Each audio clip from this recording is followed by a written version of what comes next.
Do you know why most men fail when trying to win a woman over? Because they keep using recycled, empty, and soulless phrases, as if a woman's heart were a machine that responds to predictable commands. Let me tell you something. If you use a generic pickup line, you're not being romantic, you're Google Translate on hormones. Think about it. A well-said phrase can be like a master key. It doesn't open all doors, but it does open the right one. What if I told you that there are pickup lines so powerful that they not only melt her, but make her remember you for days? Marcus Aurelius, the philosopher emperor, said, "The quality of your thoughts determines the quality of your life." Replace thoughts with words and you will have the secret to verbal attraction. Quote, "Today I don't bring you cheesy phrases. I'm going to reveal 5 forbidden compliments, not because they are vulgar, but because if you use them well they cause emotional addiction." Before we begin, if this video brings you value, subscribe and turn on notifications. This is not cheap flirting content, it is a manual of emotional precision for those who dare to stand out. So sharpen your tongue, sharpen your wits and let's get started. Because some compliments make you fall in love and others make you cringe. Most men think that a good compliment is about saying something nice. Wrong. A good compliment does not flatter. It provokes. If you only say how pretty you are not standing out, you are waiting in line at the same club where everyone else is already rejected. Attraction is not logic, it is chemistry. And what generates that chemistry is not abs or expensive perfumes, it is emotional surprise. The right compliment activates dopamine, the neurotransmitter of desire, and if you use it well, you become unforgettable. Your phrase literally gets stuck in her head like a catchy reggaeton chorus. But with class. Does that sound familiar to you that nobody knows how to win someone over anymore? Of course, because most people copy phrases from the internet without understanding the real game, the subtext. It's not what you say, it's what's implied. A good compliment insinuates without revealing, suggests without need, flatters without begging. It's like saying, "I like you," with a smile in your eyes and an invisible wink in your words. Epictetus said, "It's not what happens to you, but how you interpret it." This also applies here. It's not the phrase, it's the frame of mind with which you deliver it. If you do it with insecurity, it sounds awkward. If you do it with calm confidence, it becomes magnetic. And don't confuse confidence with arrogance. The first attracts, the second repels. There's a fine line between a heart-melting compliment and one that cringe-inducing. And that line is set by your intention. Are you looking to impress or connect? Imagine the female brain as a room of emotional sensors. If you activate the right sensor, boom, attention is guaranteed. But if you come in with the typical haughty, all you're activating is the embarrassment sensor. The key is verbal emotional intelligence. Not just saying the right thing, but saying it at the right time, with the right attitude. Think about that the next time you feel like saying, "Hello, beautiful." What are you going to contribute that 90% of men haven't already said? Now, with the basics clear, let's move on to the first forbidden compliment. And I warn you, it's more dangerous than his smile when he knows you like him. First compliment, "You're the reason I smile at my phone like an idiot." Have you ever been chatting with someone and suddenly you smile like you've won the emotional lottery? Well, that's the feeling this compliment arouses, but in reverse, you give it to her and now it's her turn to get stuck on the screen. Let me ask you something, my friend. How many times have you sent a message just to see if she answers you quickly, and when she doesn't, you check your phone every 2 minutes like a lovesick teenager? Exactly. Now imagine that you provoke that in her. That's the true impact of this phrase. This compliment isn't said, it's thrown like an emotional dart. It's direct, vulnerable, and even a little cheesy, but with the right timing it turns into pure gold. Why? Because it activates the emotional connection that men often avoid for fear of seeming too devoted. But my friend, you're not begging here, you're showing affect, and that, when played well, is irresistible. Imagine this. You're walking along calmly. She replies to a story with some random emoji. You look at her, smile, and say this phrase, the end. You've just implanted an image of you smiling in front of your phone in her head. It's telling her without saying it. I care about you more than I should, and I like that. Seneca said, "To whom everything seems little, nothing will be enough." And this phrase, although simple, says exactly the opposite. You are enough for me and I am happy as an idiot. It is an indirect way of telling her that she stands out from the rest without having to compare her to anyone. Do you want a visual metaphor? It is as if you took her attention, wrapped it in emotional wrapping paper, and returned it to her with a bow included. It is sweet, yes, but it has an emotional charge that surprises because it is not expected. And that is what makes it addictive. Of course. Do not use it with someone you barely know. It is not a hook to catch fish, it is a bomb to detonate when there is already chemistry. Use it as an attack card at the right time, because if you throw it cold, it sounds like a WhatsApp status phrase, but if there is a spark, it turns into fire.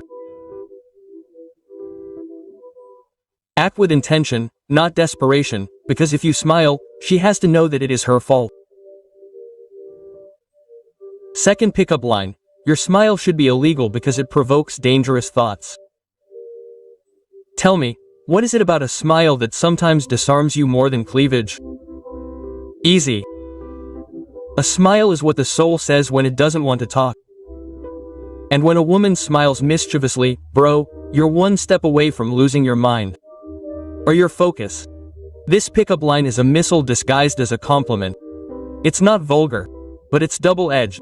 You're flattering, but you're hinting. You're praising her, but you're exposing yourself. You're throwing her a warning that's really a confession. That changes everything. Does that scene where she smiles and you completely forget what you were going to say sound familiar? That's exactly what you're translating into words, but with grace, with sparkle, with elegant mischief. The key is in the subtext. You're not saying, "You're provoking me," you're saying, "Be careful because you're already winning." She hears it and automatically smiles even brighter. Why? Because you've just given her power, but disguised as a compliment. And that's addictive. Marcus Aurelius would have summed it up like this: control your mind or it will control you. But here you're relinquishing control with style. You're showing that she has an impact on you, and you're doing it like a warrior who lowers his sword willingly, not out of weakness. Picture this. You're on a date.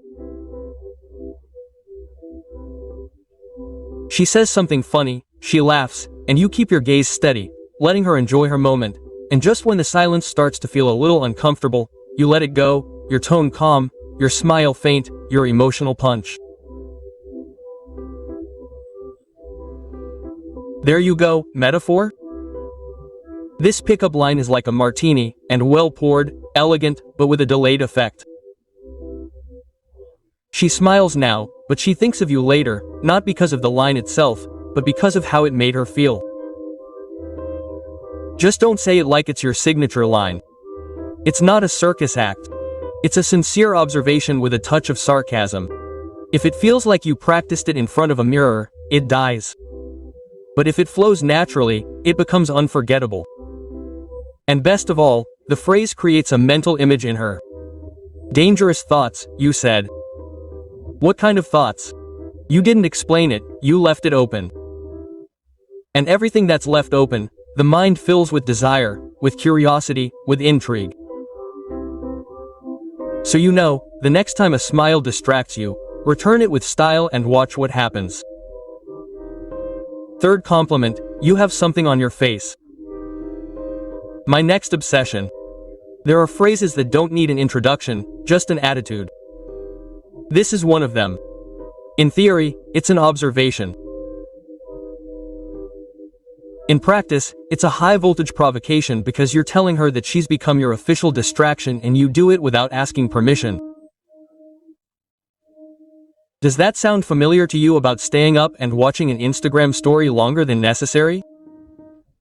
Well, this is the verbal equivalent, except instead of coming across as a stalker, you come across as a shameless poet.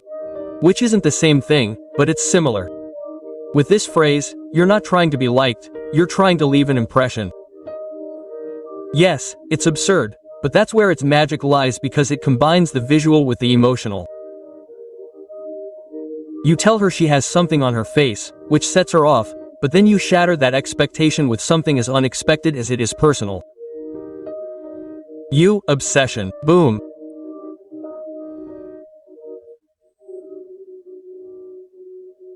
Epictetus said, "What disturbs a man is not the facts, but his interpretation of the facts." She can interpret this as a joke, as a compliment, or as serious interest. That ambiguity is power. You give her the freedom to play with you, and she will if you give her the opportunity.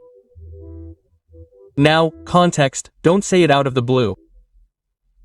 Like someone who drops a fortune cookie phrase, this compliment is thrown when there's already a vibe, an interaction, a response with a double meaning. It's not to start a conversation, it's to ignite it. This compliment is like throwing a spark into a room full of emotional gasoline. It doesn't burn if everything is out, but if there's already a fire, this elevates it. It's humor with malice, sweetness with poison. Used well, it's addictive. And you know what else? You don't need her to laugh, just to think. Because sometimes a woman falls in love more with what she wonders about than what is said to her. And this sentence leaves the question hanging. Am I really her obsession or is she just playing? Don't clarify it, don't explain it. That's the key. In a world where everyone says too much, you just suggest, leave the door ajar and see if she comes in. Most men want to impress. You, on the other hand, are just playing at an expert level, and that, my friend, is what makes you dangerous. So the next time you see that face you can't stop looking at, say it, but with a firm gaze, a slight smile, and let her be the one who blushes. Fourth compliment. I'm not looking for someone perfect, but if you insist, this sentence is dynamite, disguised as humility. Why? Because it seems like you're letting your guard down, but in reality you're throwing a hook with surgical precision. You're not asking for anything, you're not declaring undying love, you're just saying, I wasn't looking for you, but if you offer yourself, I won't resist. Subtle, right? Let me ask you something. How many times have you seen a guy ruin everything by seeming too eager? By running after her as if she's the last woman on the planet and he's the last train. Total cringe. This pickup line does the opposite. It projects that you're calm, complete. But if life throws you a goddess, you're not going to play hard to get either. And there's the kicker, master, because you mix expectation with feigned indifference. I'm not looking for anything, but if it's you, she hears it, smiles, and starts to wonder if you really weren't looking or if you've just found too much. Seneca wrote, "Luck is what happens when preparation meets opportunity." Here you're saying that you weren't looking for anything, but the perfect opportunity just happened to come along. Coincidence, perhaps played with flair. Absolutely. Now this is being delivered as a casual line, not a toast at a wedding. Don't overdo it. Use a casual tone like someone saying something that just popped into their head. That's where it gains its power. Because the unexpected is always more powerful than the planned. Let me give you a visual metaphor. This compliment is like a kid-gloved punch. It doesn't hurt, but it makes an impact. It doesn't overwhelm, but it leaves a mark. It's classy, yes, but it's also bold. You're telling her that she didn't fit into your plans, but that maybe you're rewriting them because of her. Sure, there's a powerful subtlety. You're suggesting that she's perfect, but you do it with irony, with mischief, without empty praise, which makes her wonder whether you're flattering, flirting, or teasing her. That doubt is addictive. Most people want to seem interesting. You're simply interesting because you don't say what's expected, you say what no one else dares to, but everyone thinks. So the next time she does something that makes you smile genuinely, look at her with complicity. Drop this phrase casually and watch her attitude change. You're no longer typical. You're no longer just another person. You're the guy who wasn't looking for anything, but he found something that was perhaps worth everything. Fifth compliment. If you give me one more smile, I promise I won't fall in love. Oh yes, this is the final gem. The riskiest, most vulnerable and therefore most powerful compliment. Because here you're no longer playing from a place of indifference, here you're jumping in. But with an emotional parachute you're saying, I like you. And that scares me a little. It sounds sweet, it sounds daring, it sounds honest, and yes, it works. Has it ever happened to you that she smiles and for a second your modern macho cynicism disappears and you want to stay in that expression forever? Exactly. This compliment captures that, the feeling of emotional danger disguised as a light joke, and it works because it combines two things that rarely come together: vulnerability and humor. Admitting that you could fall in love is already strong, but saying it as if it were no big deal, that makes it art. Epictetus would say, it's not what's happening to you, it's how you deal with it. This compliment isn't just a phrase, it's a way of saying, yes, something is happening to me with you and I'm taking it in good humor, but be careful, the smile you mentioned is just the trigger. The real message is, I'm already falling even if I don't want to. And do you know why it has such an impact? Because in a world where everyone pretends not to feel, you show that you feel, but without kneeling. You empower her, but you don't devalue yourself, you give her a choice. And that's what hooks her. The ideal context. When there's already a connection, when flirting is in the air, but no one has said anything concrete. This phrase breaks the emotional ice with humor and elegance, like someone throwing a water balloon in slow motion. It's like delivering a letter with invisible ink. She receives it, smiles, and little by little begins to read what's written between the lines. Because you're not saying that you fell in love, you're saying that you could, that you're standing on the shore looking at the water. But be careful, if you say it too early, it sounds fake.